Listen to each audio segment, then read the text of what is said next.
Yo, You see, okay. say I was talking to my girlfriend. I know, and we are live, so your girlfriend's part of the show. Hi, That's right. Jez's girlfriend. Yeah, that was Jez didn't know I was starting the podcast up. But what is going on, guys? We are live. The Xbox 2 is coming at you. I'm one of your hosts, Randall Thor 19, the man with the million, and my other co-host, as here as always. Well, except when he's not really busy breaking stories on Windows Central. Jez Corden, what is going on, buddy? I'm good, man. The traveling chaos is finally over. They call it convention season in the industry, apparently. So that's a term I heard this year. But those Gamescom, those IFA, and then I went to London for something, and then wow, there's things going on in New York as well right now. I don't know if you've seen the tweets. I do know. Secret things happening in New York for Xbox right now. And we're there. I'm not there, but Windows Central is there. So Do you know what is going on in New York? I do, but I can't tell you. Sorry, guys. Under embargo. That's not. But it's fun. That's not funny. It's fun. It's fun things, man. I've got a new avatar. People have noticed. I've got a new avatar. What do you think? What do you think of my avatar, Rand? I think Sean LeBrie does amazing work, and when I first saw that, I was extremely jealous. Extremely jealous. Sean LeBrie's been making Cuphead avatars for people, which is awesome. Yes. He did one for Aaron Greenberg too, I think. I did see that one, and he did one for Anchorman as well. They all look extremely well done. He does good work. He also did the thumbnail and some of the images you see on Twitter when I tweet about the podcast. He did those as well. Originally, though, it was kind of a little cheeky, thing with Jez looking at my butt, but that was a thing. That was a thing. Yeah. Woo. Been a great show for you guys. A lot of topics to talk about, like all the Xbox One X promotions going on. That Stormlands game that was kind of revealed that was canceled back in 2012. Our thoughts on Destiny 2, since Jez is finally here to talk about it, considering he said he would never, ever, ever, ever play Destiny 2. A whole bunch of South Park being South Park. Jez's new love affair with the iPhone X. A whole bunch of things to get into. But yeah, so let's talk about some video games. Before we get into these assortment of topics. What have you been playing, Jez? What besides Destiny 2? What have you been up to? Right, well, I've actually been playing the Halo Wars 2 DLC. I can't remember the name now. The one that came out a few weeks ago now. I'm playing that Halo Wars 2 DLC. It's a lot harder than the other campaign missions. A lot more varied and interesting. So that's been pretty cool. As I prepare for the Halo Wars 2, the big DLC with the Flood, which is coming soon. I think the next couple of weeks. I think. So I've been preparing for that. Other than that, I haven't really been playing much. I've been on the road a lot. Obviously, I've been playing a bit of Destiny 2, a very, very small bit of Destiny 2. And I've just installed War of the Chosen, the XCOM 2 expansion, which changes the whole game. So I'll be reviewing that next week. And I've also just installed Divinity Original Sin 2 for PC. I don't know if you're familiar with Divinity Original Sin, but it's, in my opinion, probably the best co-op game on Xbox, in my opinion. It's a turn-based isometric RPG, and it's got split-screen co-op, online co-op, and you sort of progress through the game and the story, and you can make cooperative decisions about how to progress through the story. And if you both disagree, you have to rock paper scissors for the outcome and stuff like that. It's a really fun game to play in co-op, and the sequel massively expands on that, and it's full-blown. It's as close to Dungeons and Dragons as you can get in a game, I think, right now. And so that should be pretty cool. And also, it's probably coming to Xbox eventually.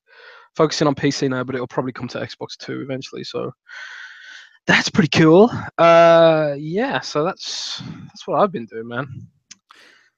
So what have you been doing? I mean, I have been playing a few indie games, playing some on my PlayStation. For my PlayStation followers, we're going to be getting into a lot of reviews of PlayStation games. I know I said I was trying to aim for getting Uncharted 4 review out on Have you Tuesday. still not done that? No, because a You're lot a of things came terrible up. game reviewer, Ryan. No. A lot of things came up. Here's the thing. Well, look, Uncharted 4 is literally over a year old, right? Like, whatever. Like, a lot of things came up in personal life and whatever, and I couldn't play it.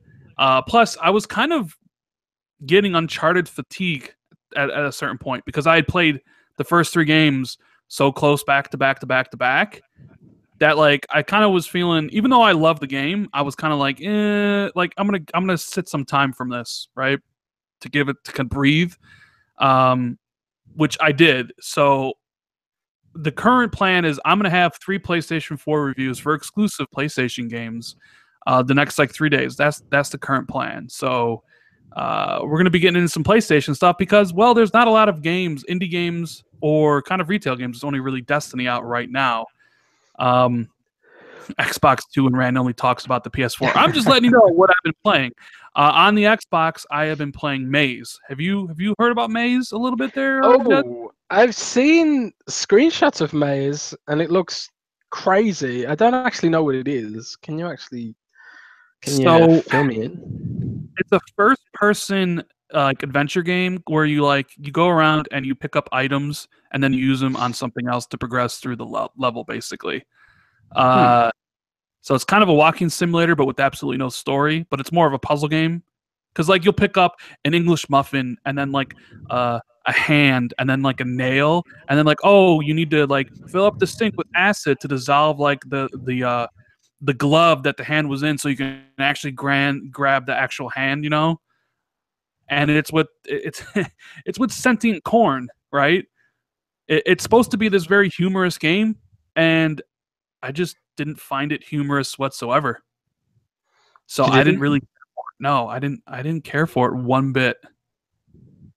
But wow, it is kind of. Did you find it to be corny?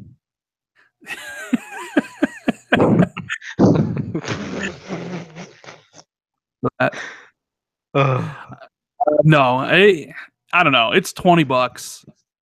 I can't recommend it unless you want an easy completion, easy 1,000, easy platinum trophy. But then still, there are better games to spend your money on. So what you're saying is it's not very amazing. Ooh, you got the puns today, dude. You are a writer. Look at this. Whenever it's like those sort of silly indie games like I Am Bread and stuff, and like Goat Simulator, I just can't resist putting puns in now because I remember when Goat Simulator launched on Xbox One, the press releases they were sending out were so full of puns. They were just amazing. So I started putting the puns from their press releases into my articles, and now I just do it all the time when it's one of those weird games. But I'm gonna check it out because it just looks ridiculous. Yeah, and the other game I kind of played last night was Planet of the Eyes, which is a platformer similar to Limbo, and I thought it was fun, even though it only lasted an hour. But hey, I'll have a video up about that tomorrow. But mostly, my time has been spent with Destiny 2, and I know Jez has been playing it with Roby. Roby One Kenobi and Jez do a show on Mixer in the morning called Morning Mixer. You guys like stream for like an hour usually, right? You and Roby. Yeah, we do a couple of hours. We usually do a couple of hours streaming. Here and there. Sometimes we do more, and we give away lots of games. We do the free code Friday thing like Major Nelson, and Roby's got obviously Roby works for Xbox, so he's got piles of codes to give away. I think we've got Recore codes and Age of Empires Definitive Edition codes to give away this week, so that should be fun. So, what did you think? Considering you have the vocal component of this game, telling people so much to say, hey, open your wallet and don't buy it, and yet here's what's going on. I said what I said. I didn't say. I didn't tell people don't buy it. I said, you know, if you don't want Xbox to be treated badly with these sort of exclusive marketing deals, send a message by not buying the game. Or don't complain. Because you are perpetuating the fact that people don't mind it. And being the position I'm in, sometimes I don't have to pay for games.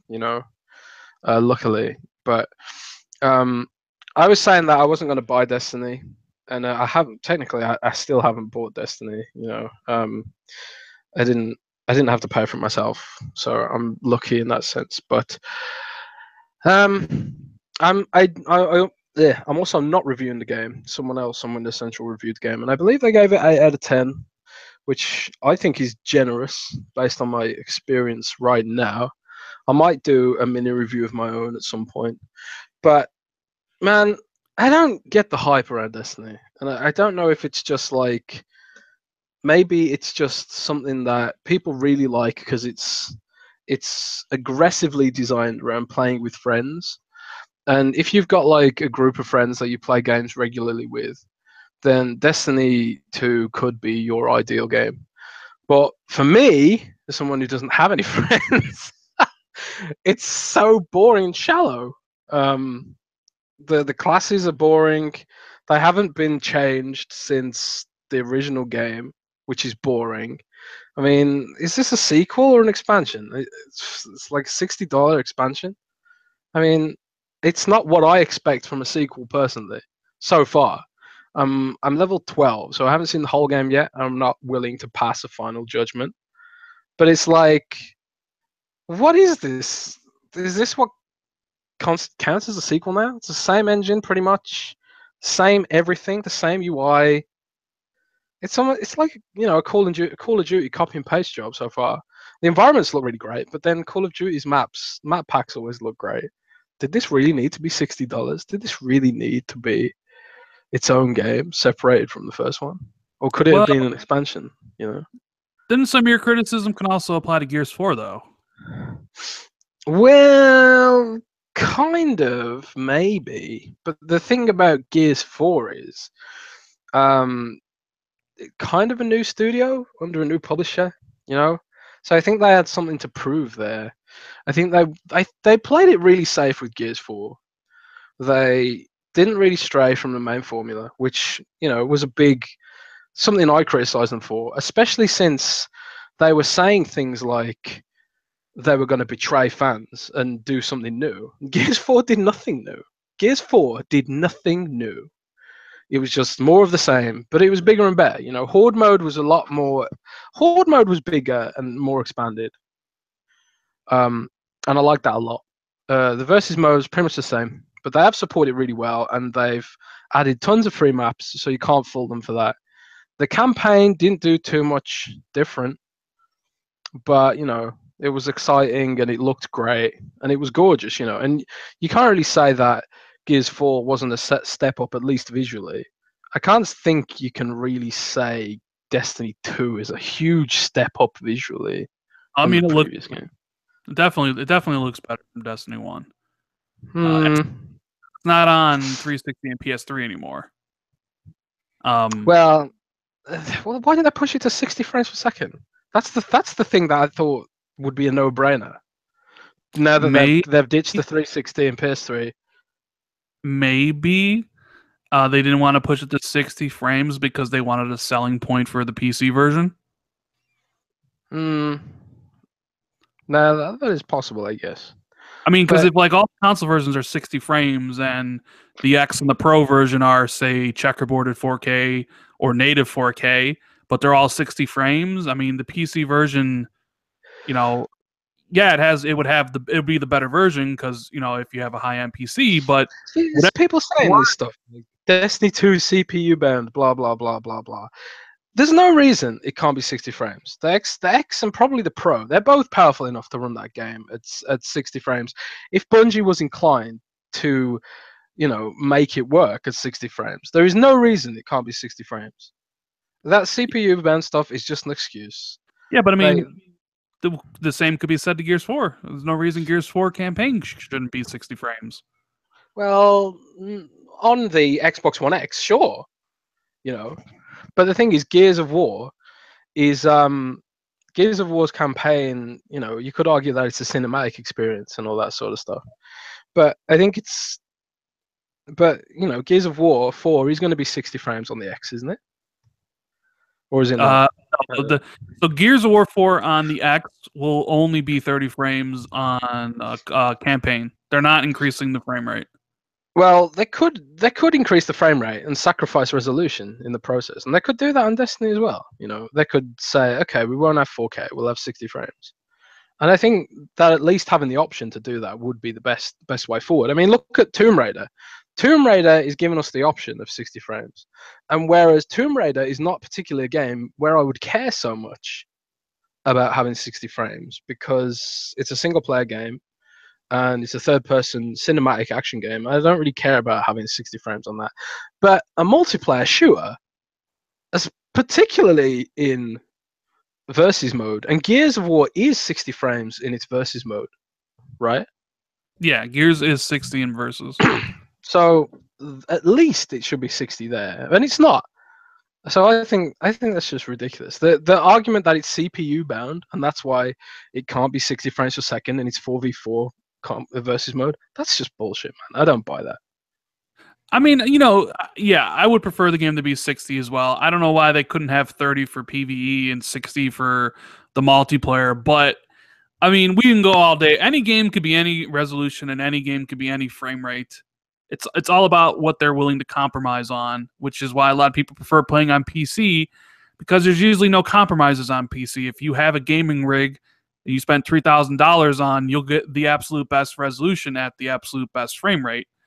But on consoles, you kind of got to compromise. What do you want? Do you want 4K resolution and 30 frames, or are you comfortable with 1080p and 60? Right? Well, that's the thing. You know, we are moving into territory now where some games are giving us the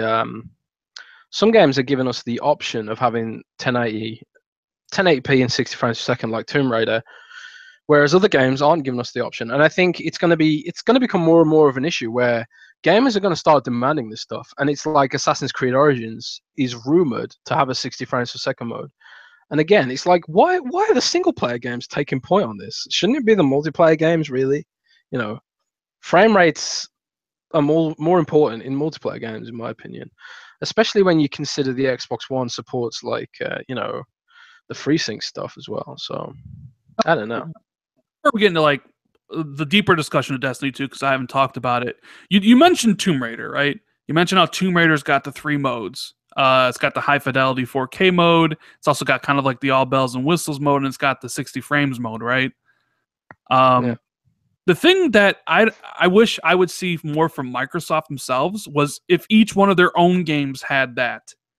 You know, it's like, because as far as I know, Forza doesn't. And I mean, they've never really talked about it for any of their games, you know, but like I would like to see them as first party, you know, as the platform holder, kind of take the initiative of doing and showing like, hey, this is what can be done. Here's Crackdown 3 at 4K 60, or Crackdown 3 with all the bells and whistles at 4K 30, or 1080p 60, and do the same. Well, I guess maybe they couldn't do it for Forza because that's 60 frames regardless. But do it with all their other games, you know what I'm saying? Give people that option. Because if we're sitting here complaining that these games don't give the options like Tomb Raider, but then we don't like look at Microsoft to offer the same, you know, isn't that kind of a little bit hypocritical in that one?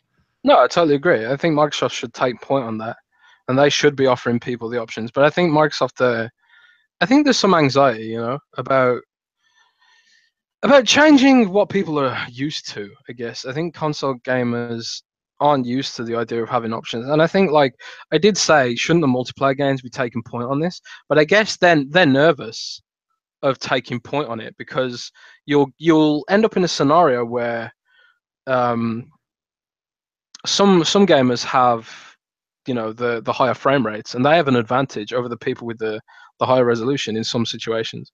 There's some situations where like resolution is more of an advantage than frame rate, I would say. Like like sniping maybe, you know. If I'm playing Battlefield 1 at 4K resolution, then those little pixelated squiggles in the distance suddenly become a lot more easier to spot than than it would at 1080p, you know. And I don't think 60 frames is going to stop me from sniping them any harder than it would when I'm camping in a bush like a coward, like I usually do. But you know, I think they're nervous about disrupting what it means to have a console, and you know, people do get really really upset, you know, when you disrupt that sort of I don't know, that standardized experience that we enjoy on console, like where everyone has the same, it's a level playing field, everyone has the same frame rates, same resolution, the same input peripherals, and then you stray into territory where people get really angry about this keyboard and mouse thing because they think that's going to be disruptive to the console experience, you know. And so I think Microsoft themselves are probably nervous about giving people the option of doing that. But the thing is, that's what PC gaming has been dealing with forever. You know, PUBG has got 1 million concurrent gamers on Steam, more than 1 million. And every single person in PUBG has a different spec, you know, computer spec. And some of them are running at 30 frames, some of them are running at 60 frames, some of them are running it even higher, you know. And, you know, do you start banning people because of their advantages, you know? It's like it's fine for PC gamers, so it's time to just accept that you know, it should be fine for everyone, you know. So that, I mean, that's my perspective. I mean, Right. people are free to disagree. Well, You know? you mentioned PUBG having 1 million concurrent players, which is ridiculous for a indie game, basically an early access game that had no traditional marketing, just blew up out of nowhere, right? Yeah. And Destiny 2 has been out for almost a week. And I did a video about this, but I want to get your thoughts on it. Bungie came out and they were like, we had 1.2 million concurrent users. And everyone's like, oh, amazing. That's amazing. Oh, but then I'm sitting there thinking, I'm like, wait a minute. That doesn't sound too impressive to me because I remember when Halo 3 came out in 2007, 10 years ago. And like that second day, it was at 1.2 million concurrent users on just the 360 because it was the only console it was on. Same thing with like the Call of Duty Black Ops. They all hit over 1 million concurrent on just one platform. Then you have PUBG hitting 1 million concurrent on literally just Steam. And I'm like, is 1.2 million concurrent for Destiny on 2 platforms something to really brag about? When you have I would say no. of games on a single platform doing more than that, I was kind of like, I don't know. You know? Well, the thing is, you know, we get obsessed with the numbers, but 1 million concurrents is going to be hugely, hugely profitable. You know, Oh, yeah, no doubt about for it. them. No doubt. So does it have to be the biggest game? I mean, nowadays there's so much competition for the multiplayer space. It's just getting ridiculous. There's so much stuff to play, and yeah, it's like Red Blue Gig just said in chat. Shooters are oversaturated now. And this year we're getting Call of Duty, we're getting we're getting Battlefront 2 as well. We're getting Wolfenstein 2, which, okay, it's not multiplayer, but you know, a significant amount of people are going to buy that. And when they're playing Wolfenstein, they won't be playing Destiny and stuff like that.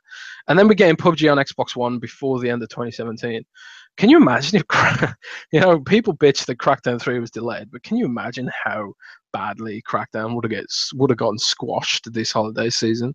And you've even beyond shooters, you've got like the Evil Within 2 and yeah, you've got like service-driven games like Overwatch. Overwatch has well over 10 million concurrent players. I think. What was the last figures? I can't even remember. Concurrent. That seems really high. Overwatch concurrent players. I mean, I remember it being ridiculously high. Rainbow Six Siege, don't forget, they just had their biggest like day ever with the new DLC. So yeah, I mean, you're right. It's a saturated market compared to 2007. You know, you got Destiny 2, you have Overwatch, you have Rainbow Six Siege, you have the stalwarts. Then you have all the new games coming. So it is, which is why when Lawbreakers came out and had like 100 people playing, it's like, well, what did you expect, right? You know? Yeah. I mean, the last official announcement for Overwatch was 10 million players, and that was in June 2016. Is it still 10 million players? Maybe not, but I want to say they announced 30 million players. okay. Now I found an article from October 2016 which says Overwatch has more than 20 million players. So yeah, I think let's just say it's got tens of millions of players. Right? Well, no. I remember they announced 30 million not that long ago, and then Rainbow Six Siege announced 20 million total, and like 2 million a month. So I'm saying like the shooter market is very saturated, but like Destiny is, and that shooters as a service too, you know. And but Destiny is and you got also like smaller games like Halo and stuff like that.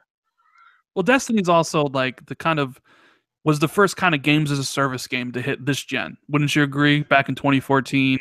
I mean, you remember how hyped people were for this? Bungie's first game since Halo on the PlayStation. And it was kind of very divisive. Even though people loved it, there were people like you and kind of people like me who just, man, I don't care about Destiny 2. Screw this game, right? I played Destiny hardcore, you know, for the first, you know, I played it really hardcore. The whole time I was playing, I was thinking, okay, it's gonna get cool in a minute. It's gonna get cool in a bit. Okay, a few more levels, it'll get cool. Okay, I've done all the, you know, the strikes. Now it's gonna get cool when I do the raid. I did the raid, and it was like, oh, this is the game. Oh, okay. And then I gave it 6 out of 10. And Activision hasn't spoken to me since. But I agree with you. I think 6 out of 10 might have been harsh, but Destiny 1 campaign was horrible. Was absolutely horrible. It was terrible. It was awful. It was the worst.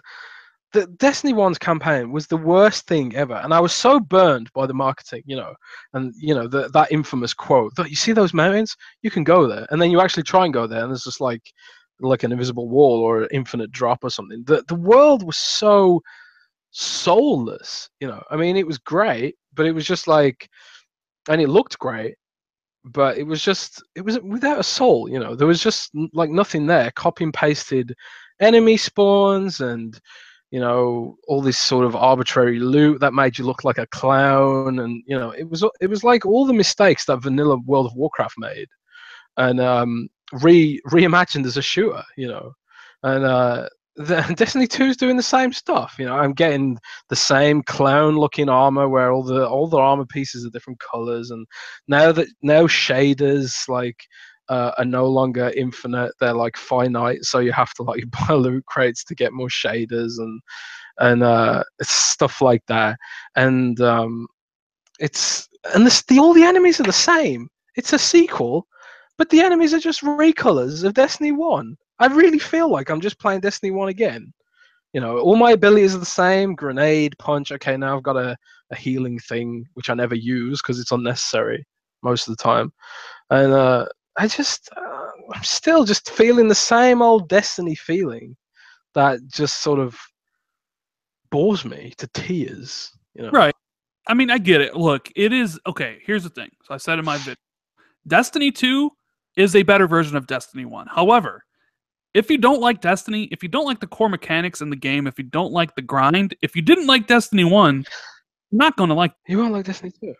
But here's the thing. It's a quality of life improvement over the first. I think everything is better in this game, basically. I thought the campaign was better. It had better set pieces. It had a better villain, and a villain that actually meant something, because in the first game it was all darkness, but you didn't really have a villain to fight. But this one, they have him set up. He has his own cutscenes. I actually really enjoyed the villain. So there's a better story, and their storytelling mechanics are better. The way you access missions are better. The way the public events, where they show up on the map and they give you a timer, and then you can turn those heroic events into heroic. It's a better game. It's probably the game that they originally wanted to make. But like me and Jez are talking about, if you don't care about Destiny, if you didn't like the first one, this one's not going to change your mind.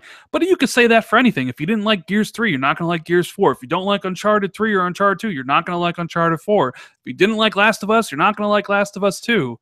I mean, these are franchises that use the same formula over and over and over again. But the thing is, right, the thing is, if they had added new mechanics like new classes, maybe like a sequel is supposed to do, if they'd added new enemies like a sequel is supposed to do, that might have cleansed the palate of the horrible Destiny 1 taste in my mouth, you know. But they didn't do any of those things. They just literally just gave me the same game again. Slapped an extra $60 price tag on it, and you know, it's just like, where's the new stuff? There isn't any new You're right. stuff. I mean, yeah, the fact that there's no new enemies, I kind of thought that was a little disappointing. The fact that there's not a new class outside of the tried and true, you know, Warlock, Titan, and Hunter is a little disappointing. But I mean, like, The what? character customization options, it's all the same hairstyles and everything. It's like, Yeah, that's true. wow, this is so lazy. You know, that's the way it makes you feel. You know. I gave the game. Um, I gave the game because I reviewed the campaign because I did everything in the campaign and the adventures and all that stuff. And I gave the game the 8 because I enjoyed the playthrough. I enjoyed my time with it. Now I'm pretty much done. I'm not going to sit there and grind. I'll get on and maybe do some things here and there, do the Nightfall, whatever, do the raid. But here's the thing that Destiny 1 does right. And this is the reason why I think people love the game is because even though the MMO trappings are egregious and that grind is terrible, right? The gunplay and the gameplay are the best in the first person shooter category. It eclipses Halos, it eclipses Call of Duties, it eclipses everybody. It is the standard for shooters now. The absolute yeah, standard. Like, and that's it's why hard people to love it. fault them on that. The engine is great. You know, apart from the whole quote unquote CPU bound 30 frames per second stuff. The gunplay feels great, you know. I mean, especially since like since there's so many different weapon types, and they all all the weapons do feel quite different, and all the different guns look quite different. I mean, yeah, they're all guns. And I saw a great tweet the other day where someone said like, okay, so in Destiny we're fighting like trans-dimensional beings, eldritch horrors and stuff, but they're all susceptible to guns. You know, we're killing everything with guns, and all the enemies have guns as well. It's like there's not a great deal. There's a great engine, but there's not a great deal of imagination on top of that engine. Do you know what I mean? It's almost like that's the MMO trap though. It's like you go for quantity over quality sometimes, and it's like you say, a lot of the systems are better. Like the adventures are far more interesting than patrols. The public events are a lot more frequent, and yeah, they get repetitive, but they're more interesting than the ones we got before, and stuff like that. Um, but it leaves a sour taste when, you know, I'm lucky that I didn't have to pay $60 for it. If I had paid $60 for it, I'd be doing one of two things. I'd either be pissed off, or I'd be trying to rationalize my purchase by being a fanboy. You know, Well, you that's what I'd be doing. could have bought it, played less than 2 hours, and refunded it. Well, I could have done that, Yeah. but I could have done that. Microsoft lets you do that now. Good old Microsoft. Always looking out for us. But yeah, I mean, but the sales came out for the UK, Jez. Down 58% from Destiny 1, which is quite a drop. This is retail only. I made the video and I was like, hey, here's all the counter arguments, right? Because the first thing you hear when you tell them Destiny 1 sold 417,000 copies, right? And then Destiny 2 sold 240, or it was like 175. So the difference was like 250,000 units. They're like, oh, digital. It's all digital. Like digital makes up. It's like digital bigger, yes, 3 years later. But I don't think it's big enough to basically make up that gap. And sure, it's not on last gen. And yeah, Destiny 1 had an extra day of sales. But I'm just wondering if, because in my prediction, I said Destiny 2 would be one of the top selling games of the year, but it wouldn't eclipse Destiny 1 sales because Destiny 2 is a known quantity. With the first game, you didn't know what you were getting. So everybody who loved Halos and everybody was like, I'm ready for the sci-fi adventure, got it. But there are plenty of people that hated the first game who aren't going to buy into this one. So this game, I think, only sells to the existing audience of Destiny 2 people. So I think that is their ceiling. I think their ceiling for Destiny is the sales of the first game. And because I think there are plenty of people who didn't bother jumping on in this one because, like I said, you don't like Destiny 1, you're not going to like Destiny 2. They didn't do enough. I think they didn't do enough to address the negative feedback from the first game. I mean, there are some things like, the infamous voice acting on the robot on the ghost thing. They addressed that by switching him out. I can't remember his name. The dude from Game of Thrones. I can't remember his name. Dinkle. Dinkleberry. Yeah. Well, he's gone, and they got Nolan North. But the thing is, the dialogue still makes me cringe. I'm sorry. Like, I remember I was doing this adventure on Titan, and the guy was like, "Go attack that guy. That guy must be the thief. He looks more thiefish or something like that." I was like, Jesus, that is bad writing. But Hey, and hold on. go on. Arlius78 says, "What is this, Bash on Destiny 2 podcast? Did you miss the part where I said I enjoyed my time and I gave the game an 8 out of 10? Man, is 8 out of 10 really? I think I enjoyed the game. I really did. And this is coming from someone who didn't like, Jez doesn't like it, but he's entitled to his opinion. And this is the game we've been playing a lot of this week. So we're going to talk. I'm honestly not ready to say I don't like it yet because I'm still low level. And I want to see what the end game's like first, because a big problem for me was the boring end game.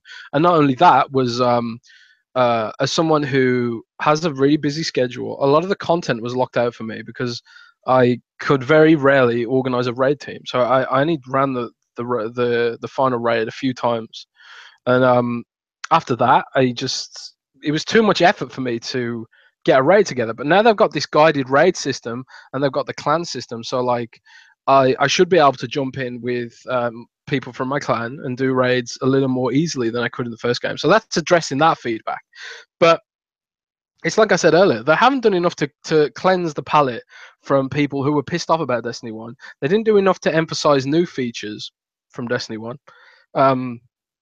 in the marketing, because there isn't that many new features really. And the features that are there are just sort of smaller, minor features, like the clan stuff, which should have been in the first game, and the guided raid stuff, which probably should have been in the first game too. Like, everyone was crying out for matchmaking in the first game, but they never added it, and it's not like it really matters, because people could say like, oh, matchmaking would destroy the community aspect of Destiny, but Destiny has no community aspect on console because no one has a keyboard plugged in, so it's and also that it's the same classes and the same everything, the same gameplay flow. It's you go to the social hub, and then you pick an activity, you fly out there, blah blah blah. You don't even have to fly out now, which is another thing they added. But it's just all these little things. This could have been an expansion. It could have been a big expansion and let people feel like they're continuing from the first game and stuff like that. And they could have done something more with the sequel. But I think Destiny 2 is going to harm the franchise more than anything, because that's the main criticism, is that it's more of the same. And whether that's true or not can be disputed. But that is the main argument. Right. That is the main argument for against Destiny right now. So like, if you want to try and suck people in and increase that player base beyond what you said with the sales of Destiny 1, increase that player base and make Destiny a service and a franchise that has like, an expanding player base and a growing future, then you need to address the things that people didn't like about Destiny 1. And it's not like the things that people didn't like about Destiny 1 couldn't be addressed, It's just something that they could remedy, but they just didn't for some reason. So I don't know. Yeah. I don't know, man. A lot to talk about Destiny 2. We spent a lot of time on it. One last thing about Destiny 2 before we get on to Xbox One X and a whole bunch of other topics that I think will be quite interesting is they've been very quiet about Xbox One X, Bungie, Activision, Destiny 2. Do you think we'll get enhancements for it? I think we are. I think we're going to get some enhancements. I know we are. I think... Okay, well, you heard it here first. Jez says he knows we are getting Xbox One X enhancements.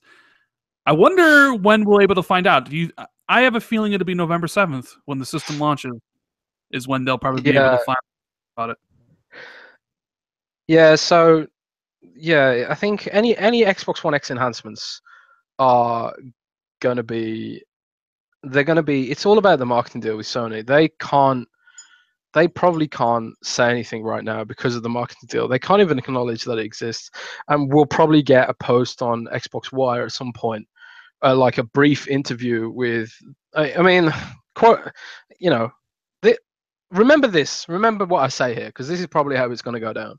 We'll get a blog post on Xbox Wire, an interview, maybe an interview on the YouTube channel with Major Nelson, a brief interview with someone at Bungie detailing what the Xbox One X enhancements are. And I mean, these are predictions, by the way. This isn't a leak. I don't know if this is what they're going to do. This is just what I presume they're going to do, because they don't have the ability to market this and scream it from the rooftops.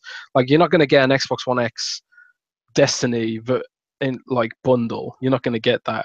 You know, they'll do something like what they did with the S, where they give it, you know, they find some way to tie it together, but there's not going to be like a Destiny branded Xbox One X bundle, because they're not allowed to do that because of the marketing deal. But they'll probably have like an interview with Bungie about what the X enhancements are, and I think you're right, Rand. It'll be really close to the X launch date when they do that. It won't be something they hype up.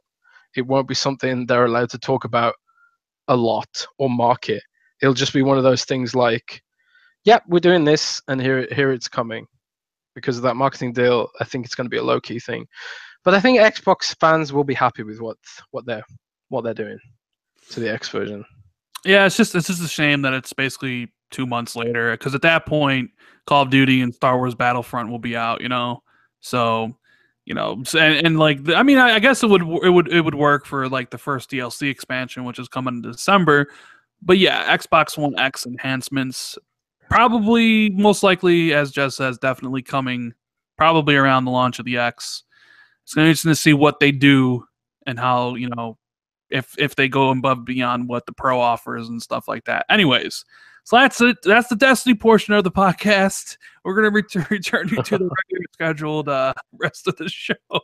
And we talked about Destiny 2 for a while, but there is a lot to talk about.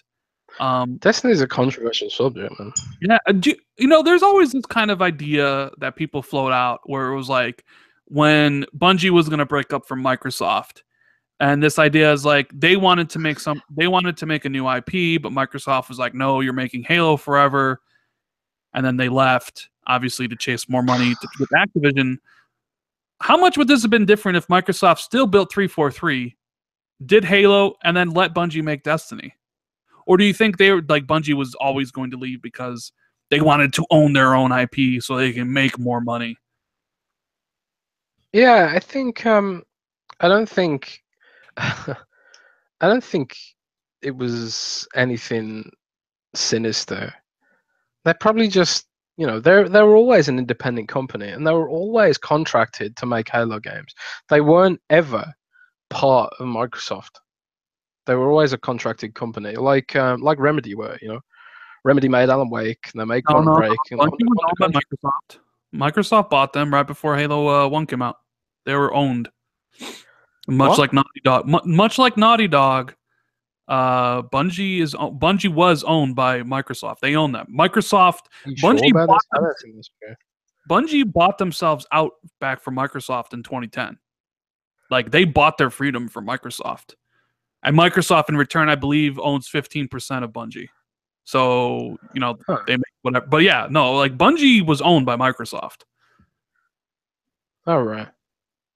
Well, that is weird. Like, that is odd how that happened then. I mean, I had always heard that the contracts for the big wigs at Bungie were all going to expire and they were all going to leave. And Bungie would have just been a shell of a company because they were going to go form their own studio and take pretty much everybody at the company with them. So Microsoft, you know, they had that thing where it's like, we'll, you know, buy you out, and then, you know, we'll own a percentage of your company or whatever. And I mean, that's always the rumor I heard. I mean, I don't know if it has any basis in reality, but, you know, that's kind of what I heard. Was it just always intended to be a rolling contract sort of thing? I don't know. I mean, you always hear sometimes with like who's the guy it's in charge of like Rockstar North, the two brothers. They are always, even though like I don't know if we actually know how Rockstar, but they have contracts, And like there was talks that they might leave Rockstar North to start a new company, but then they renewed their contracts with 2K or whatever, Take-Two or whatever, so they kept them making Grand Theft Auto. I'm not really sure how that works. I'm sure there are people that know that won't tell us, but either way, it's interesting. The way the share. I don't. Well, every deal is different, you know. According to what I'm reading, Microsoft still owns a stake in Bungie, like They do. shares. They own like 10 or 50%. Yeah. So they make money on every copy that Bungie sells on PlayStation, essentially. You know, like they make money. Yeah, that was part of the deal when Bungie bought themselves out from Microsoft. But anyways, let's talk about the I always Xbox. thought they were just contracted to make games, and then no, they're definitely weren't contracted. Yeah, you're right. I didn't know that. Well, there you go. That's why people were so upset, because at one point Bungie was a premier developer on the scale of Naughty Dog back when Halo 3 was the king of exclusive games, period. Right? People and then like they lost Bungie and it was like, what the heck? That's akin to Sony losing Naughty Dog. Like, you imagine if one day like Naughty Dog was like, we have bought our freedom from Sony and we're now independent. People would freak out, dude. Sony fans would freak out. Just as like Xbox fans freaked out, and like I freaked out. I didn't even notice when that happened. I was just like, oh. I've never been a big Halo fan, though, personally. I love Halo. But I didn't even know. I didn't realize how much of a big thing it was. So, okay. So what you're saying to me is that you think Bungie hated working for Microsoft to the point where the shareholders of Bungie LLC got together and bought their freedom rather than work for Microsoft. I mean, that's essentially what happened. They paid whatever amount of money to Microsoft, had the deal where Microsoft owns then 10% or whatever it is, and they are able to do whatever they wanted. Mm. You know, so it's, yeah, I mean, who knows the reason why? Like, did they not want to work on Halo anymore? You always hear about that. You know, I always kind of thought it was they wanted to own their own IP so they become even richer, because obviously, yeah, Bungie makes Halo, but Halo's still a Microsoft IP, which means Microsoft makes the majority of the money on that. But if you go independent and you own the IP and it becomes a huge success like they thought Destiny would be, well, then you're now the ones buying Lamborghinis like Cliffy B and stuff. Now you're the rich ones, you know? So well, it's all like it's all interesting, because there is like this whole these financial arguments at Bungie that are pretty public. Like what's his name? Marty O'Donnell? Yeah, didn't he leave Bungie because of a dispute over shares or something? Yeah, something like that. Yep. So like it does seem like the left. Sorry, remember? You remember Joseph Staten, who wrote Recore and stuff? He left Bungie not that long ago. Huh. He wrote the original story for Destiny 1, and then like 5 months before the game was supposed to come out, they cut all of his content, and they had that huge fight, and then he left, and then he joined Microsoft.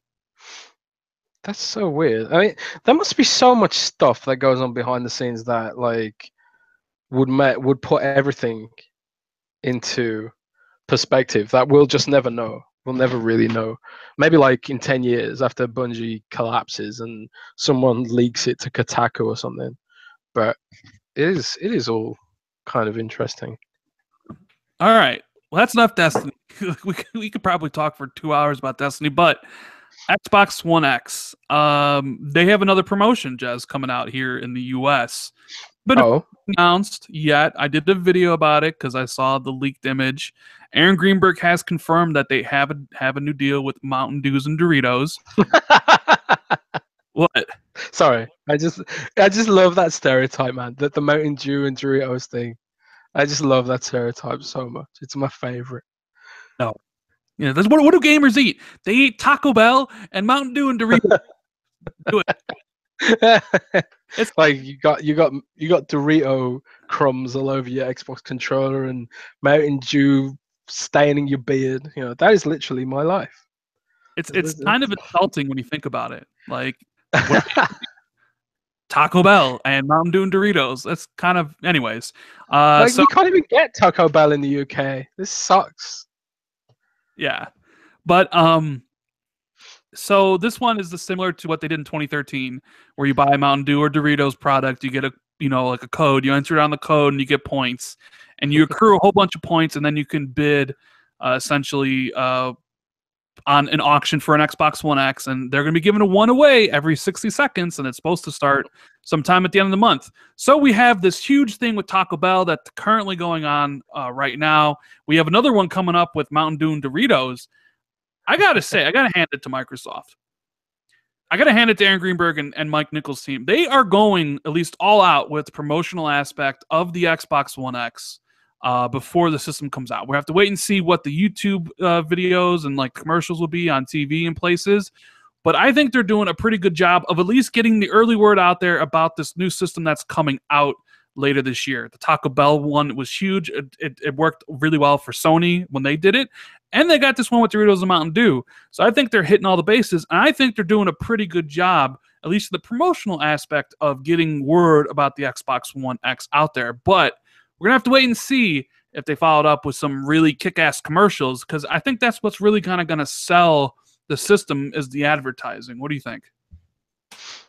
Yeah, I mean, people in the past have complained that Xbox marketing wasn't good enough and stuff, but attaching it to consumer products like that, which, they sell like probably billions of packets globally, worldwide. I mean, I suppose this is only a US promotion, so we'll talk about millions of packets. And that's a good promotion, and it gets it out there. Everyone can see it, and also it's good for those brands as well, because people will be eating extra packets just to get an opportunity to get a free console. And obviously Microsoft is probably spending a lot of money, giving away those consoles and stuff. So it bodes well, because it shows that Microsoft is serious about making the Xbox One X a success, and it's not just like a lot of one of the big criticisms of the X is that Microsoft, they're just marketing this directly to hardcore fans. And if you're a hardcore fan, you don't need all this promotional Taco Bell, Doritos stuff to market your console. If you are just making a device for the hardcore fans, like the Elite controller, it markets itself, because people are reading about it on Windows Central, or they're hearing about it on this podcast, because they're hardcore, they're engaged, and you don't need to market to them because you're preaching to the choir. So if Microsoft are pushing the X out to these major consumer brands, that shows they're serious about making the X a success. Apple just announced a $1,000 phone, which people said was impossible. I think we're entering an age where, the core demographic for these consumer products are in a position to be able to afford this stuff, and the software has gotten to a point where they can offer different graphics tiers and graphical options for people who are willing to pay the money. We're going to see more, PlayStations and Xboxes before this quote unquote generation is finished, where the original Xbox One S gets cut off. I think we're going to see more versions of Xbox Ones and PlayStation 4s before. Well, maybe not PlayStation 4s, but we're entering an age where premium is okay. Premium consumer electronics is okay. It is okay to be in your 30s and buying really expensive TVs just to game on. I remember when I was a kid, you'll remember this too. Gaming was for kids, That's what kids did, and it was considered nerdy and almost embarrassing to be an adult gamer. Now it's just normal, I remember when I was at school, right? When I was about 8 years old or 9 years old, I was in year 6, and I had a Dreamcast, right? I had a Dreamcast, and the Dreamcast had an internet port, and I had internet on my Dreamcast, and I had an email address. It was jez@dreamcast.eu or something like that. And I remember at school, I was going around asking people, do you guys have an email address? Nobody had an email address back then. And people were calling me a nerd for having an email address back then. Can you imagine that? So I think the expensive consoles are an okay thing. And I think Microsoft has been quite smart to get on this train of premium, because they've seen it with Surface. Surface has done so damn well. even though it's ridiculously overpriced, really. But you're paying for that premium experience, and the Xbox One X is going to be this premium product, and it's going to be every aspect of the Xbox One X is going to be premium. The unboxing experience is going to be premium. The materials are going to be premium. Everything about it is going to be premium. I wouldn't be surprised if there's like an Xbox One X Elite next year. That's even more. That's the same console inside, but just has more premium materials or design or something. That's even more expensive, and people will buy it because that's the age we live in now. I don't know, man. And all I know is that I'm buying it. Are you buying it? Yeah. I feel like they're doing a really good job of getting the word of the system out there. Granted, like we'll have to wait and see how the advertising is, but I feel like they're doing a good job getting it out there. I kind of want to see what the first commercials will be, and because I've always been the belief that I feel that Xbox marketing does well when they have things to market. This year they didn't really have a lot to market. So yeah, you had Halo Wars 2, which I found the Halo Wars commercials to be humorous. Right, but what? Halo Wars just was the wrong game. Great marketing, but the wrong game. Right, but I'm just saying, like, I thought the commercials were humorous, but you don't need a commercial for Root Events. You don't need a commercial for Phantom Dust. So it's like, hey, the marketing team at Xbox had a good year off this year. Hopefully, they can kind of come back and kill it next year when they have more games. Unfortunately, because this year was. Well, yeah, you know what? I've been bouncing this idea around in my head. Like, 2018 is going to be a fight back year for Xbox, and not just Xbox, but Microsoft in general, because like even with Windows, like half of the stuff they announced at Build for Windows has been delayed into 2018. And you've got new hardware categories that were supposed to come out for new Windows chipsets. All that's been delayed. Windows Mixed Reality is coming out at the end of the year. So I think 2018 could be like an exciting year for Xbox, Microsoft, and maybe other divisions as well, like Windows and stuff like that. And where we're gonna see a lot of the stuff that has been in planning and has been in development. We're gonna see that sort of come to fruition in 2018. Like some of the deals that Phil Spencer's probably put in place for some more exclusive games and new hardware and all that sort of stuff. I think 2018 is going to be a fight back year for Xbox and Microsoft in general. 2017, Microsoft's took a beating at 2017 across the board. They haven't had a great year this year. Microsoft, I don't think. No, I mean, their market cap hit an all-time high. But that's because of Azure and Office. Okay, so if you like Azure and Office, Microsoft had a great year. But if you're a consumer, I think Microsoft have had a terrible year for consumers overall, I would say. Yeah, well, moving on from that, Jez, I hear you have a new love in your life, and it's the iPhone X. Oh, God. Ugh, God. Well, you know what? I like what the iPhone X represents because of what I said earlier about phones and products that are just premium and just ridiculously overspec'd and stuff like that. But the iPhone X does nothing new. My Lumia 920 in 2012 had wireless charging. Big deal. You got Samsung phone with edge-to-edge displays. Big deal. There's no headphone jack on that thing, man. Look. I think the phone looks cool. I'm just like, look, $1,200 for a phone. No, man. Like, no, no, I don't care. Like, that's way too expensive. And I made that little funny video that, oh my God, unlock your phone with your face. It's like I literally had a flashback while I was watching that to the 360 Connect when it was like it'll sign you in by just looking at you, and I'm like, oh great, now we have this on phones. And then there's something with the idea of like unlocking your phone by looking at it. It just weirds me out. I don't know what it, Well, I've got that. I've got that on my Lumia 950 where I can look at my phone and unlock it. It's stupid. I just use the keypad, save battery. I don't know, man. But that's the thing. It's like I like the idea of that a phone could be so over-engineered.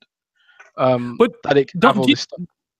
Does it hurt your soul to see Apple just selling iPhones by the truckloads and Windows Phone, like nobody would even take that for free? No, man, because at the end of the day, the only thing that matters when it comes to selling a phone is the App Store. I mean, you don't care if it's got face unlocking stuff. You care if it's got the apps you need, and Windows Phone just never had the apps people needed, and nor will it ever have the apps people needed because Microsoft gave up. Which is I'm weird bitter, because man. I'm bitter. Don't talk about this because I'm bitter and angry. Android, I mean, I don't know. Yeah, I remember that interview where like Steve Ballmer was like, nobody's gonna buy the iPhone. Oh man. Steve. Oh, Steve. Oh, Oh boy. Steve. Developers. Oh, Uh, Steve. yeah. But the thing is, it is interesting. I think I've talked about it on this podcast before, but the thing about the iPhone and Apple's platform in general, it's like they know that the idea of a rectangular device isn't going to be the computing solution forever.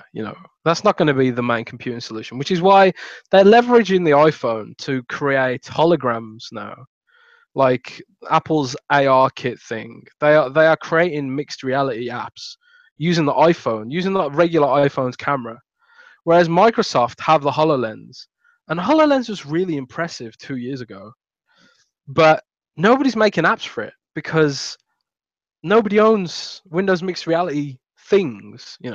Nobody owns Windows mixed reality devices, but everyone has an iPhone and a smartphone camera.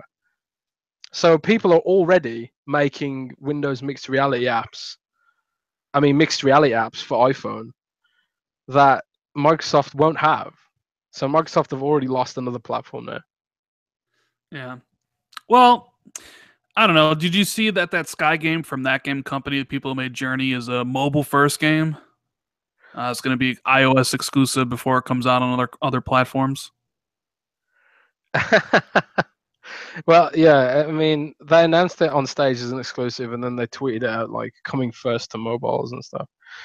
But it's interesting, because I'm not going to say who it is, but I spoke to a major PC manufacturer at IFA about this whole thing, and they were saying like we're seeing mobile gaming become legit. There's mobile gaming esports now. Games that are some of the biggest games in the world, like World of Tanks, they work on Android. And gaming, like where gaming is going, it's going sort of like towards the casual route, and the idea of being like a game that doesn't have microtransactions in, a game that isn't mobile friendly, that's starting to slip away. It's not going to disappear overnight, but it is starting to slip away a bit. And mobile gaming is becoming this tour de force, and these small, like more simplistic games, which is why the Nintendo Switch is doing so well, because it's not trying to compete with the Xbox and stuff like that. It's trying to like tap into that sort of more casual, that sort of mobile experience. Well, You know, that sort of mobile computing experience that you can't put your Xbox in your pocket and take it with you, but you can with a Switch. So I think that's where computing is going. It's going to a place where you can always have it with you. And Microsoft just aren't there. Microsoft are not there in mobile computing, whether it's wearable technology, whether it's a phone in your pocket or a device in your pocket. Microsoft isn't there, and that's a huge problem. Not just for Windows, but it's a problem for Xbox too. It's a problem for gaming. There are a few Xbox games on iPhone, like Age of Empires Castle Siege, which is a great game. Shout out to Roby, who's in chat, who I think worked on Age of Empires Castle Siege. That's a great game, But I don't know, man. you I don't know mentioned what the what. But sorry. One last thing. I just. My point is that as an old school gamer, you're an old school gamer, right, Rand? yeah. Everyone in the chat, they're old school gamers. We like single player games. We don't like microtransactions. We're old school gaming. I'm worried, like what the future looks like for gamers like us. That's all. Yeah, I don't know what the gaming landscape will be 10 years from now. That's it's kind of worrisome. I don't know, but you mentioned Nintendo, and there was something I wanted to hear. So a few days ago, the Arrow dev was like, our game sold the best on Xbox One, right? And there was that whole Gaming Bolt article. I know your feelings towards Gaming Bolt. You don't particularly like them very much, right? They're like, yeah, I thought this was the common thing. Everybody, everybody knows that indie games sell better on Xbox. But then there's a litany of devs coming out. The Wonder Boy, the Dragon's Tarp, sold more on Switch than all other consoles combined. And then the the Death Squared game, they said they sold more copies on the Switch in 3 days than all the other consoles combined. And then that's because there's no competition. 8 said they sold pretty much more copies on the Switch than all the other consoles combined. And I get it. Like people will come and say, well, that's because there's nothing to play on the Switch. But I don't know if that's necessarily true anymore. At least, there seems to be a strong sense of a lot of games selling incredibly well. Look. Well, put it this way. The fact that you can take a Nintendo Switch with you means the potential screen time on a Switch is going to be much higher than an Xbox. You can't put an Xbox in your pocket. You can't use an Xbox on the bus. You can't use an Xbox in your car unless you're crazy and buy one of those suitcase things. So the potential screen time on a Switch is higher, but it also does have a much, much smaller library, But the thing is, even though it does have a smaller library, you're probably going through that library much quicker because you can play it more often, than you can. No, I mean, exactly. Like Roby's saying there. Basically, what I'm saying is, Roby, you need to go to Phil and get him to make an Xbox phone. Yeah, an Xbox phone. That'll work out pretty well. But no, I mean, I get it. Like, you're right. You can take the Switch on the go, so you can, and like Xbox and PlayStation are on thing. But it's just weird seeing that, because people make this up all the time. User base isn't everything, right? Because here you have a situation where the Nintendo Switch, which has magnitudes of less of users than Xbox One and PlayStation 4, right? But it's selling more copies of a singular game than the other two combined. Will that continue to happen down the road? I mean, probably not. I mean, how many games? I got an email from a developer today, right? And he was complaining because there was 40 games releasing on PlayStation this week or something like that. And that his game couldn't get any visibility and stuff. And then 2 weeks in a row, there was 18 games released on Xbox. So the market is saturated, not just for first-person shooters like we talked about earlier in the podcast, but literally for every type of game. You go on the Xbox One store, there's basically games that come out every single day. Stretching from indie games to whatever. I think there were 16 games that come out this week, Jez. 16. Yeah, it's crowded, man. The Xbox is crowded, and it's going to get more crowded now that they've opened it up to beyond the idea Xbox now with the creators. What was it now? Yeah, the Xbox creators Club or something. I can't remember what it's called. Xbox Creator Studio. Nobody cares about that. Nobody cared about it on the 360 when it was the indies thing or whatever, which they shut down. Hey, you never know, man. There might be some amazing games come out. You never know. The next Minecraft might come out of that little thing. The next Minecraft clone or whatever. I'm just saying, you have to really, in this day and age, make your game stand out from the crowd, because there are so many games that come out that are vying for your money and your time, and not everybody has a lot of time. Sure, I can buy what I want, but I don't necessarily have the fucking time to play everything anymore, So it's okay, so do I play this game, or do I play this game, or do I play this game, or this game? And they keep on churning games out, and it was just kind of weird to see. Not that there's I wouldn't be surprised if I was oh, this game is the best selling version, the Switch version, but is the fact that it's outsold it by the combined total of both the Xbox, PC, and PS4. It wasn't just that it was number one, it was that it was outselling it combined elsewhere. So I was man.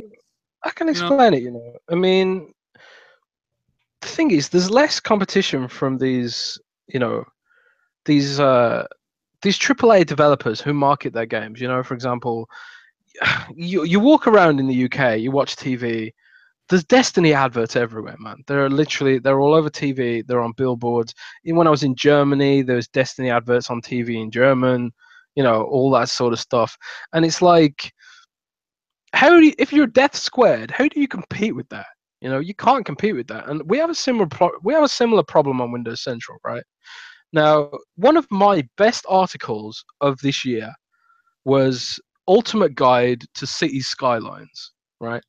City Skylines isn't the biggest game on Xbox One, so you would think that our Destiny 2 guides would be doing more traffic, but no. The City Skylines guides have done literally about 5,000% more traffic than the Destiny 2 guides, and it's because no websites wrote about City Skylines for Xbox except for us. So there was no competition. So and on the Switch, not there's not not to be harsh, Jez, but who's coming to Windows Central for Destiny 2 info though? well, yeah, but it doesn't matter because people don't go to IGN for Destiny 2 info either. They type it into Google.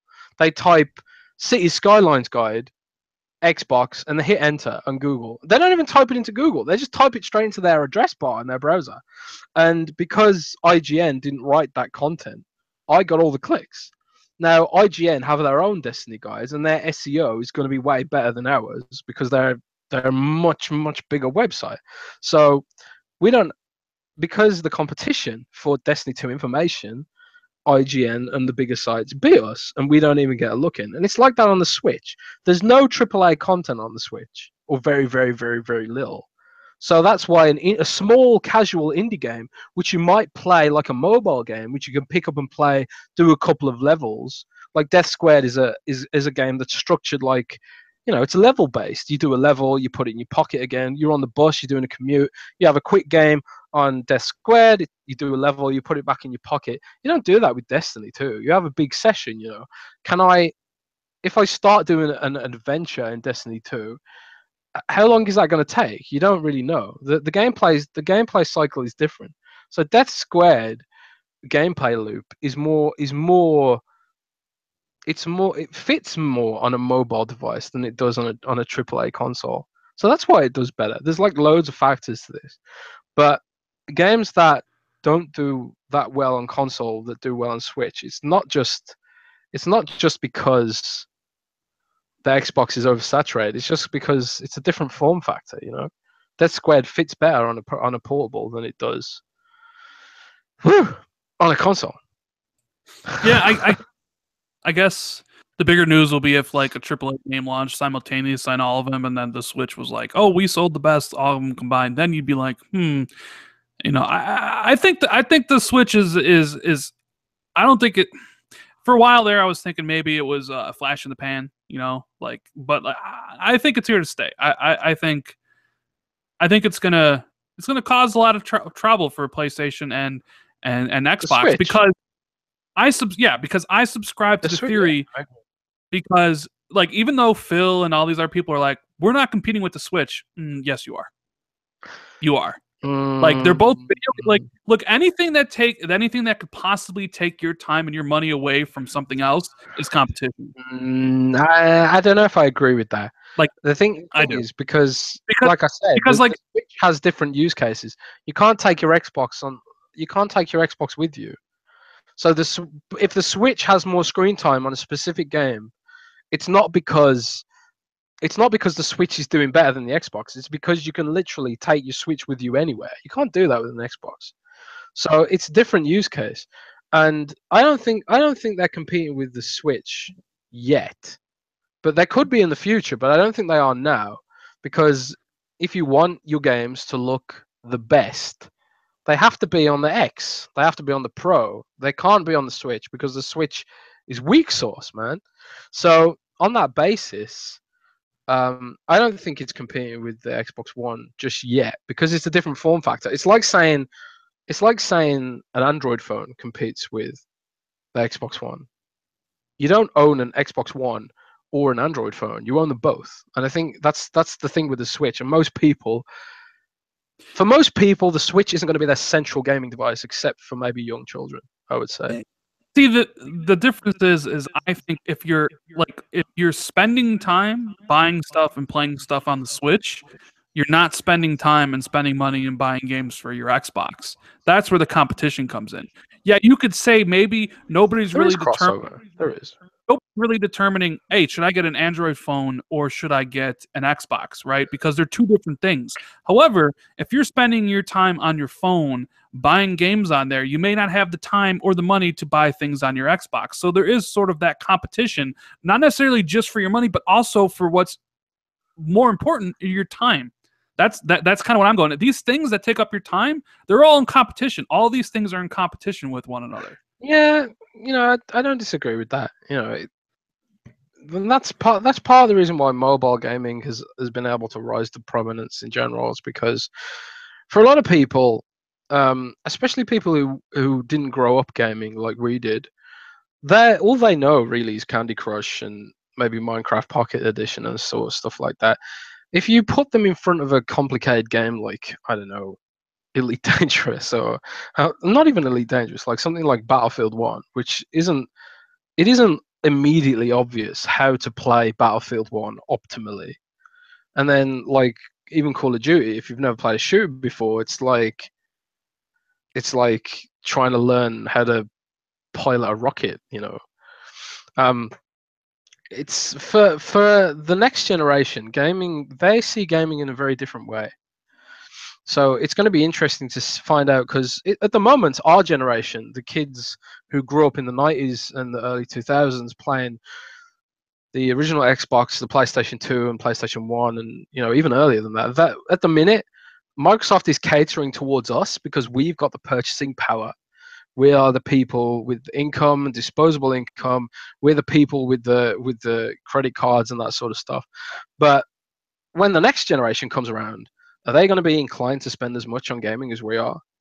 It's hard to say. It's the whole the tech industry by its nature is volatile. So part of Microsoft and Xbox's job is to try and predict the future, to prepare for these technological shifts, which is part of the reason why they made HoloLens, part of the reason why they're making the mixed reality. The whole mixed reality initiative is to try and predict the next paradigm shift, so Microsoft can ensure that they're there. The only safe thing at the only safe thing at Microsoft right now is the cloud, because they're always going to need the cloud. They're always going to need Azure to power these services over the internet. But even the internet will become obsolete eventually. We'll have like brain implants that connect to some sort of satellite, and we won't even need a console, man. We'll just blink and maybe speak to our implant and think, I want to play Halo 10, and then you'll just see it in your eyes, man. Right. Well, next stock 1851. Xbox is in direct competition with no one. PlayStation is in direct competition with Xbox, which Xbox ignores. See, I think Xbox is in competition with PC, with PlayStation, and with Nintendo, because I subscribe to the theory that anything that is vying for your time and money is direct competition, especially when they're, direct, like they are basically video game machines. Like I said, if you're on PlayStation spending all your money on games there, it means you have less time and less money to spend on Xbox, and it's competition. Xbox isn't getting your money and things like that. But and people disagree. And I see Roby has used a super chat to say to help pay for Jez to get ready for the future. So yeah, but you know what? Let's talk about South Park. Jez, South Park being South Park. Did you hear about this story at all? Are you talking about the difficulty slider? Yeah, the difficulty slider, where if you if you set the difficulty, if you set it, it sets your skin tone. So if you're on very easy, I did hear about on very difficult, it's hard. And then the whole gender thing, where you can, transgender, cisgender, and all that stuff. I think this is just South Park being controversial, because that's what South Park does. This is what they've thrived on forever, basically. They're smart, man. They know they know how to get attention. They always have. That's why South Park is like constantly popular. You know, they know how to get attention, but they know how to do it in an intelligent way, in a way that is commentary and isn't just shock value. Because all South Park episodes have some sort of moral or meaning behind them, or sometimes they're just ironic, or maybe something they wrote when they were high and stuff like that. South Park's just sort of irreverent. South Park's weird, but the game's probably going to be fun, at least. I can't wait to play this one. I love that first game. I cannot wait to play this second one yet. Oh, I can't wait. But let's switch gears here for a minute. Talk about Stormlands. You ready to talk about that Stormlands? I see some people in chat asking if we talked about it yet. But right. So you need to fill me in because I was traveling when all this news blew up. So okay, I don't know what's going on. So back in 2014, I had a candid conversation with somebody who shall remain nameless, who told me about this Obsidian RPG that was supposed to be an Xbox One launch exclusive that got canceled. And when I first heard it, I was really disappointed because like, oh man, Obsidian makes some pretty cool games, and you know, RPGs is kind of a genre that Xbox really needs.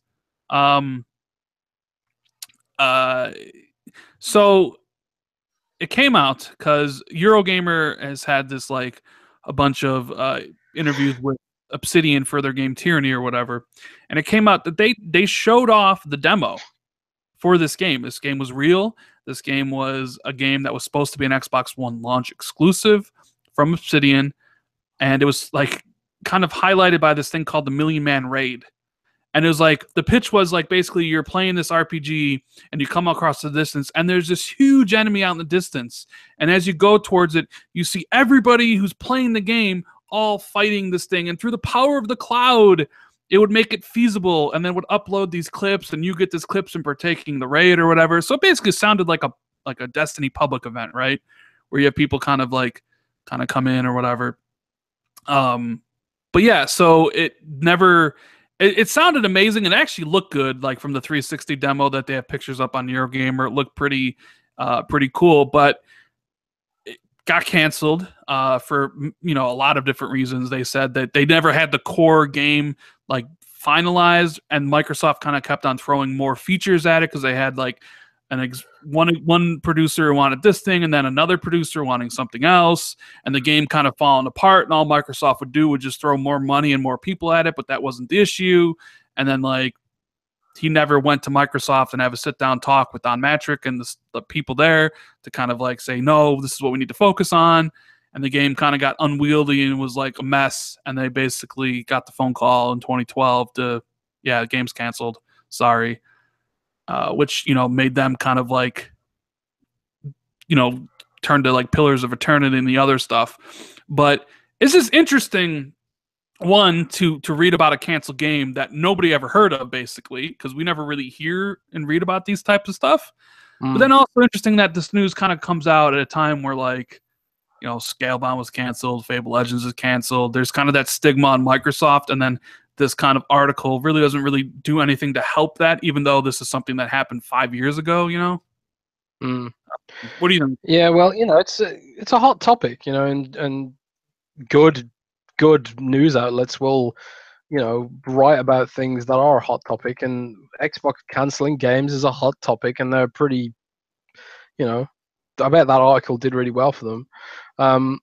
But the thing is, the reality of the matter is there are like probably hundreds of cancelled games, because we wrote about some, remember that Eden Falls game, that Eden Falls game that was massively rumored, blah blah blah. People thought it was an Xbox game. People didn't know what it was.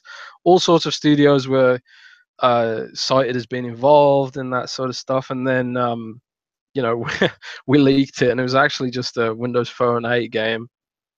And that sort of stuff, and so there's hundreds of games get cancelled, and it's for all sorts of reasons. It's not just necessary, and this will be true at Sony as well. Games just get cancelled, and there's all sorts of reasons. Like Roby was saying on our stream this morning that Microsoft were working on a game that had Facebook integration, and that it was just so like there was like the main Xbox game, and then there was like a Facebook integration layer which handled some of the connectivity behind the game and stuff to make it more social. And it was just logistically, it sounded logistically impossible, you know. And this like a million man raid thing sounds like it was logistically problematic. And clearly there are logistical issues with the cloud, because we haven't really had a game that really leveraged the cloud in a way that is super pivotal. You know, okay, we had Titanfall uses the cloud to power AI in its multiplayer game, in attrition and stuff. Is it attrition? Yeah, it is attrition. In attrition, the cloud handles the way the mobs behave to take the load off the main, the processing of the game itself, which is nice, but it's not like a million man raid. That sounds awesome, you know. And it's not like cloud powered destruction physics, which we're gonna get in Crackdown 3, hopefully, which also look really incredible. You know, we saw them, we saw Crackdown 3's destruction physics at E3 a couple of years ago. We saw it with our own eyes, and it was amazing. You know, it was incredible. But the thing is that, huh? You saw Crackdown 3's physics? We played it. We played it. Did when? We played again? No, it wasn't. It was a Gamescom a couple of years ago. We played it. I mean, you played it behind closed doors, because that stuff was only behind closed doors. Yeah, we played it behind closed doors, and like every time you destroy a building or destroy something, they actually showed us on screen. I mean, you wouldn't see this in the game. But they had like the developer tools were loaded onto the screen, and every time something got destroyed, you could see more servers lighting up, you know. And there was like you destroy a little building, and there was like 2 servers, and then you destroy more buildings, and like 5 servers light up. And I think they're maxed out at something like 10 servers, all processing all this destruction that was going on all around. And you know, it was awesome. It was amazing, you know. And but the thing is, that was running in a closed environment. That was running on a local network. That wasn't running over the internet. It certainly wasn't running on Gamescom's Wi-Fi, put it that way. But how the obviously the logistical problem is, how do you scale that up to the internet, to everyone's Xboxes? How do you scale that up? So logistically, it seems complicated, you know. And I don't think the cloud stuff is the reason why the game's been delayed specifically. But you know, getting this cloud stuff right sounds like a logistical nightmare, and it's why no games reuse it. I mean, we've got. I mean, as in physics processing. I mean, obviously games use the cloud. Any game with a dedicated server technically is the cloud. You know, like Battlefield 1, technically the games run on the cloud, quote unquote. But I'm talking about cloud-powered physics. You know, there's no game that's really leveraged the cloud like Microsoft promised they would. There's no, you know, I mean, why haven't we had a Dead Rising game where there's like, I don't know, like 10,000 zombies on screen instead of 3,000 or whatever they got it to, you know? Do you think, why aren't there... Sorry, go on. Do you think we haven't seen it because of Microsoft's original vision of an always online console got destroyed, basically, so they had to cut back on the cloud stuff? Or was the cloud stuff really never that big to begin with, and it was all just marketing to kind of say we're more powerful than the PS4, because, you know, because they couldn't, because you remember the reveal of the Xbox, it was like, we have 4 billion transistors, because they couldn't hype up how powerful the system was because the PS4 was more powerful. So I'm wondering if like the cloud was just PR hype to make it seem like it was powerful, or if Microsoft's original vision like needed an always online thing to work, you know? And because they never got that, you know, they couldn't take advantage of that, you know? I don't think Microsoft was lying, quote unquote, but I think oftentimes Microsoft tends to believe its own bullshit. Like, for example, Alex Kipman said, the HoloLens guy said smartphones were dead. We just don't realize it yet, which is so arrogant and such bullshit, you know? And yeah, Don Matrix saying stuff like, we have a console for people who don't have the internet. It's called the Xbox 360. I just think Microsoft sometimes believes their own bullshit. And I think they believed the theoretical possibility of using Azure to power these more intensive experiences. But I think when it came to the logistics, I think when it came to, okay, so we can use the cloud to power our games, how do we do it?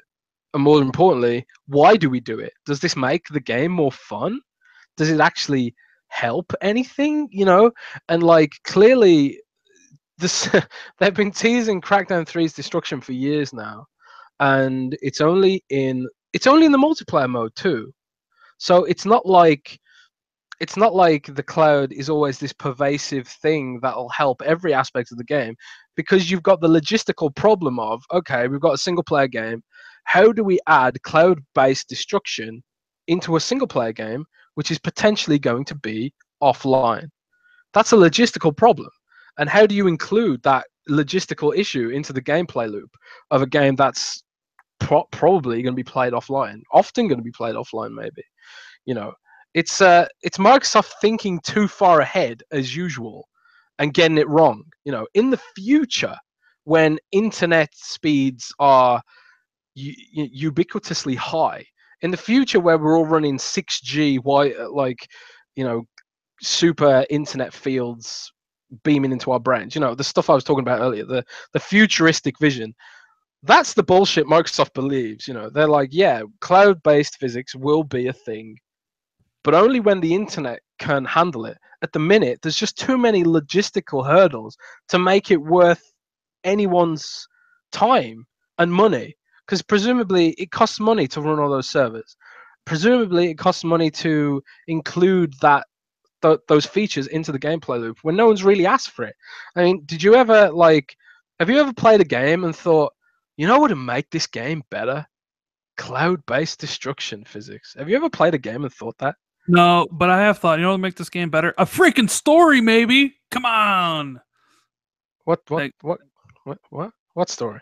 any story. Oh. Any game. That's one of the things I like. I need a good story in my game. Like, well, that's the thing. Cloud-based physics is never going to improve the story of a game. Or the gameplay of a game, like Battlefield 1 doesn't need the cloud to power its physics. It does it all procedurally, and it looks amazing without the cloud-based physics stuff. So maybe the cloud was just a really nice theory that just didn't make sense in practice. And I don't think Microsoft lied. I think they just believed their own bullshit, like with the HoloLens guy, where it's like, it seems great in a demo, but that's it. Or maybe, like you said, it's too early because now Microsoft has, too early, right? And like now Apple's using it in their phones, and then you have like Alexa, which is basically connect without a camera, but still the like in people's homes and stuff. It's like, I don't know. Alexa's destroyed Cortana. Alexa's destroyed Cortana so badly that Microsoft basically had to go to Amazon and beg to integrate Cortana into Alexa or face annihilation. And Microsoft does this. They see too far into the future. I mean, Microsoft had tablets. They had touch tablets. They basically could have made the iPhone before Apple did, but they sort of get this technology and they don't know what to do with it. It's like, yeah, we've got this amazing technology. We don't know what to do with it. It's like it's crazy. Microsoft have all this futuristic stuff, but they don't know what to do with it. They don't know what to do with it, or if they should do with it. Or it's like Apple's going to be going in heavy on augmented reality, which Microsoft unveiled a few years ago with HoloLens, and they're going to get to the consumer thing first, and Apple's going to dominate augmented reality, right? Yeah, Apple is going to dominate augmented reality before Microsoft even gets their headsets into market. No one's going to buy mixed reality headsets because they have no apps. And it's the same. It's Windows Phone all over again. iPhone is going to have more augmented reality apps. It's already got the killer augmented reality apps, which are right now Snapchat's stupid augmented reality filters and Pokemon Go, which is augmented reality technically. Those are the killer augmented reality apps. What's the HoloLens got? HoloLens has no killer apps. and all the apps that are on HoloLens haven't been updated for months. HoloLens is cool in a tech demo, but it's lame in real life, sadly. And Microsoft just don't get it. They make technology, and they don't know what to do with it. And that's like the cloud. They made this technology, they don't know what to do with it. Oh man, yeah. I mean, I like tech as much as the next guy, but like it might just be because Apple's just better suited to introduce it to people and get people to buy it because Apple fans will. Knows. That's everyone's mocking Apple for the stupid augmented reality face emoticon thing, the poop emoji and stuff, but they know that's just how you hook people on the concept of augmented reality. And when you get people understanding what augmented reality represents, then you get developers making the cool shit. Like, there's already augmented reality tape measures and stuff like that. And, and Microsoft are doing nothing with it. They're doing nothing. It's pathetic, and it's because Microsoft they have a lot of great engineers, but they can't connect with how consumers think. That's always been Microsoft's big problem. Isn't the whole company.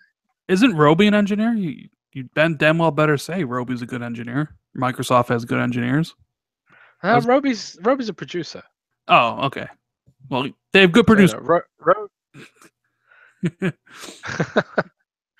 I think if Roby ran Microsoft, I think it'd be a better company. Like if he was the CEO? Yeah, I think Roby should be the CEO of Microsoft. Are you gonna put that out on hashtag Twitter? Put it out there like Roby for CEO? Yeah, I'm gonna do that because Roby would make an Age of Empires game for HoloLens, and it would be amazing. And it would be like you play it on your table. One dude has HoloLens on, the other dude has HoloLens on. It uses the power of the cloud to remember where all the little dudes are, and it saves the positions of all the units in Age of Empires. And you just play on your table, man. And the terrain comes up on your table, and you move the units with your fingers in HoloLens in augmented reality. There's your killer app for HoloLens, And Roby, if Roby was CEO, he would make that app. And he would also make an Xbox phone and save the whole company. Yeah, so you know what? On that note, why don't you guys hit us up with some questions that me and Jez can answer? Because I don't know where to go from there. Like, we just basically backed a power transition at Microsoft. Roby as the new CEO. I wonder how tomorrow he's gonna be like, Jez, by the way, got let go at Microsoft. Thanks a lot, and blame you. At the end of the day, Satya Nadella has increased Microsoft's market cap to its highest level ever. I remember when I first started getting into Microsoft, their share price was hovering around 28 per share, and now it's like 78 per share, which is a huge increase. So whatever they're doing, I'm an idiot, and Microsoft knows what they're doing, so I'll just shut up, maybe. Max wants to know, why haven't we seen a single Crackdown mission of the single player? They recently signed on someone to write the story for the campaign. I mean, look, I've been very vocal about my distaste for how Microsoft has shown off Crackdown. And yeah, I was a little bit worried that anytime they've showed it off, whether it was at E3 or at the Comic-Con stuff, that it was basically just how would you say it? An arena thing. No co-op stuff, no story stuff, which always in the back of my mind was like, if they're not really showing this, because you want to always show the best part of your... I'm sure I've played story missions of Crackdown 3. The thing about Crackdown, I'll tell you about Crackdown 3 story delivery, right? Microsoft told me that they never want to take away control from the player in Crackdown 3 story. So in Crackdown 3 story is delivered passively through screens that are throughout the game. So like this whole island of Crackdown 3, I can't remember the name of it. Sorry, but the whole island is controlled by an evil corporation, right? And this evil corporation has big billboards and CCTV set up everywhere. And every time there's like a cutscene and stuff like that, it comes up on those big screens. So you never like when you're interacting with the characters and experiencing and getting that experience, you're still able to pick up cars and throw them around and stuff like that. And the cutscene will follow you around the map in these TV screens. So like the big billboard that was just showing an advert for some makeup product, some fake product, that'll suddenly turn into a bad guy addressing you like angrily, saying, "Why did you blow up my convoy?" Blah blah, and there'll be story stuff play out in real time during the game. So I think that might be why people are confused why there's been no story content, is because it's not delivered via cutscenes. It's delivered in real time during the game. Yeah, I mean that's kind of, at least in the build I played. That's kind of how Crackdown 1 and Crackdown 2 were. But I mean, like what they showed at E3 and all the other stuff was kind of that arena mode. Or you were just like, hey, here's 10 minutes to beat the demo or whatever. But yeah, Bararara wants to know when I'm playing Nier Automata. I don't know. I have no clue. I do have the game. I just need to, set aside. I've got the game too. I've got it installed on my PC, but I've never found the time, man. That's the thing. Like, goes back to what you were saying. They're competing for our time. I don't have any time. If a company really wants to win the entertainment wars for time, invent a time machine. How epic would it be, right? If you could just step into a time machine and just allocate, right, I'm going to spend the next 12 hours playing Nier Automata, and the rest of time freezes, and you're just there playing games for a bit. No. Roby, wrap it up, guys. Nintendo Direct in 10 minutes. Who cares about Nintendo, Roby? You're irrelevant. Well, at least to me. I don't care about it. I'm not going to watch Nintendo Direct. What about an Xbox Direct? Huh? What about where's Xbox Direct, Roby? What about Age of Empires Direct? Yeah. Yeah. Anyways, Megatron, shout out to my buddy Megatron. He wants to know where my slider is going to be at in South Park. Oh boy. Oh boy. Well, I mean, they did say that it doesn't actually affect difficulty. It only really affects the money you receive. And the dialogue and how people treat you. I'm gonna wait and see what the achievements are. If there's an achievement playing on the hardest difficulty, I'll play on it. If there's not, I don't know. I mean, they need to add one for the British version where the slider is how far away from London do you live? That makes the game harder. All right. Darth Vicious wants to know, what are your thoughts on the future of Xbox Live user interface? Will we be changing it every year? I think it will change every year. Microsoft has kind of shown that. Like every single year, they do some changes to it. So yes, I consider. You don't think? About that. They do change a lot. Isn't this current iteration is the first one purely by Mike Ibarra, I believe. I'm sure I saw that somewhere, or maybe Mike told me himself. Well, okay, but like every single year, they always seem to have a big update that kind of changes things around. I don't think that's necessarily going to change under Mike, because they're always going to be looking to improve and streamline stuff and add things.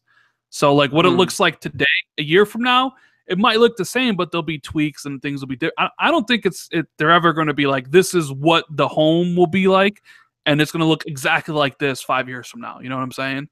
Yeah. I think it'll change year. Let's see what else we got here. Is Aaron Greenberg... Yeah, I was going to answer that. Is Aaron Greenberg the right marketing head for Xbox? Current marketing efforts feel tired and are US-centric. This is by Rodham Design. Well, Aaron isn't the head of marketing. Isn't Mike Nichols the head of marketing? I believe he is, yeah. Yeah, so... Yeah, Aaron's... I don't know if Aaron is actually the big boss. Like, the chief marketing officer is Mike Nichols. So doesn't that make him Aaron's boss? I think so. I don't know. Maybe Robbie can fill us in, but maybe Stein's their boss. I think. Well, I agree actually that Xbox's marketing efforts are US centric. But the thing is, that's just Microsoft. Microsoft are US centric. If you live outside of the US, Microsoft hates you. Okay. Maybe that's extreme, but seriously, Microsoft's marketing outside of the US just sucks across the whole board. Like the Windows marketing sucks, Surface marketing sucks, the Lumia marketing sucked. Microsoft just doesn't do global. They're really bad at it, and this is one reason why Apple really kills Microsoft, because they understand that if you wanna have a brand that's reliable and trustworthy, you have to be like global. You have to have global launch dates. You have to be in every region and all that sort of stuff.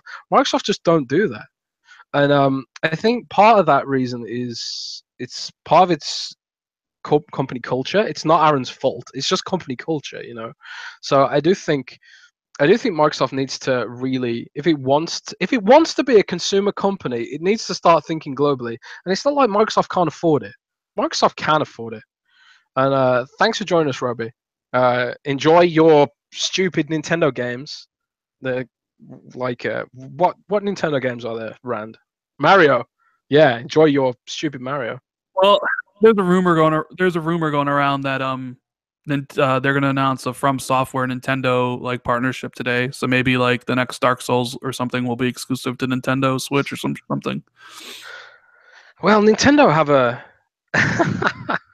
Roby called me a jerk. I'm gonna ban Roby. It's ban Roby. No.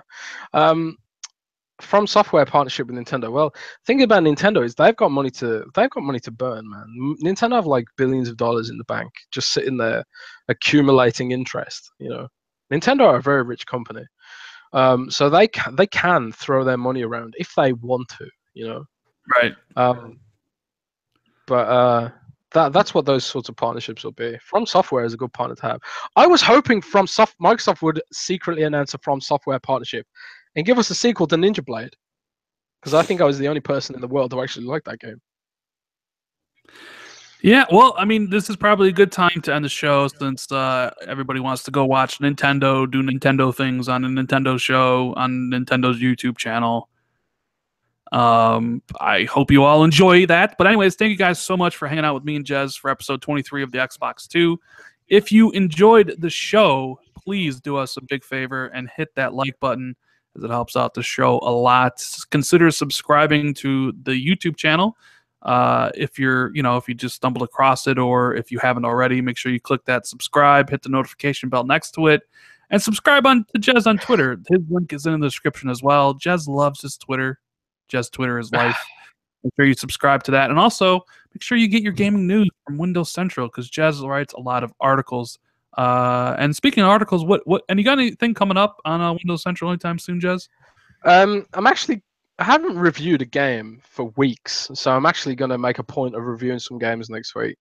Other than that, I'm not working on anything major right now. We have people at the secret Xbox event that's currently taking place in New York, so there might be something cool soon. But Windows Central has a new gaming section launching very soon, where windowscentral.com/gaming, which has none of our Windows or laptop coverage on it.